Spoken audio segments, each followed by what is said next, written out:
ሰላም ጤና ይስጥልን የውብ ሚዲያ ቤተሰቦች እንኳን ወደ ውብ ሚዲያ በሰላም መጣችሁ።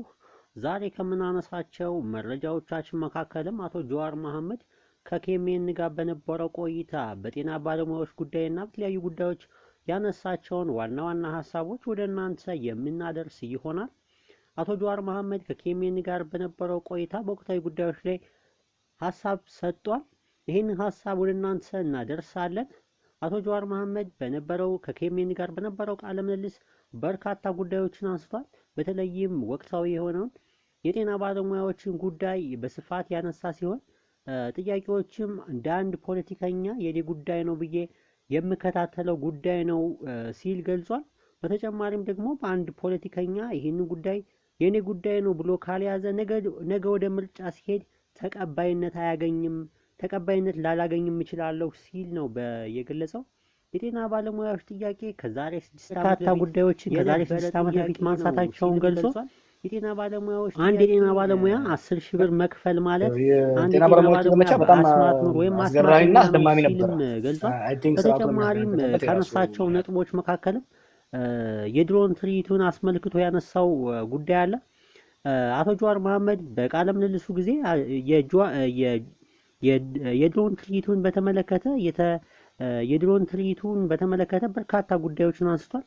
ህዝብ እየተራበና እየተጨቆነ ባለበት በዚህ ሰዓት የሚበላው ያጣ ህዝብ በርካታ ነገሮችን እየጠየቀ ባለበት በዚህ ሰዓት የድሮን ትርኢት ማሳየት ለህዝብ ከፍተኛ ንቀትን ማሳየት ነው ሲል ገልጿል። እንግዲህ የብልጽግና ሰዎች በርካታ የድሮን ትርኢቶችን ሲያሳዩ እንደነበረ በመረጃዎች ሰምተናል። የብልጽግና በሌብነትና በውሸት የተቋቋመ ፓርቲ ነው ሲል ገልጿል። በተጨማሪም ደግሞ የብልጽግና አይዲዮሎጂን በሚመለከት ለቀረበለት ጥያቄ የብልጽግና አይዲዮሎጂ ሆዱን እየራበው ፊቱን ቅቤ ቀባው የሚል አይዲዮሎጂ ነው እያራመደ የሚገኘው ሲልም ነው የገለጸው። በርካታ የተማሩ ግለሰቦች የሚበሉት አጥተው እየተቸገሩ ባለበት በዚህ ሰዓት የድሮን ትርኢቱን ማሳየት ለህዝብ ያለውን ንቀትና ትዕቢት የሚያሳይ ነው ሲል ነው የገለጸው።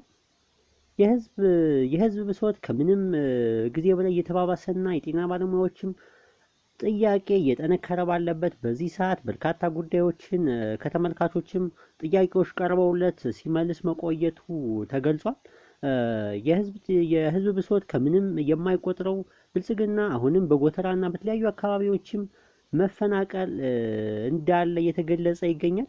የተለያዩ መረጃዎች አሉ፣ ወደ እናንተ እናደርሳለን። ለዛሬ ያደረስኳችሁ መረጃ ይሄን ይመስላል ባጭሩ።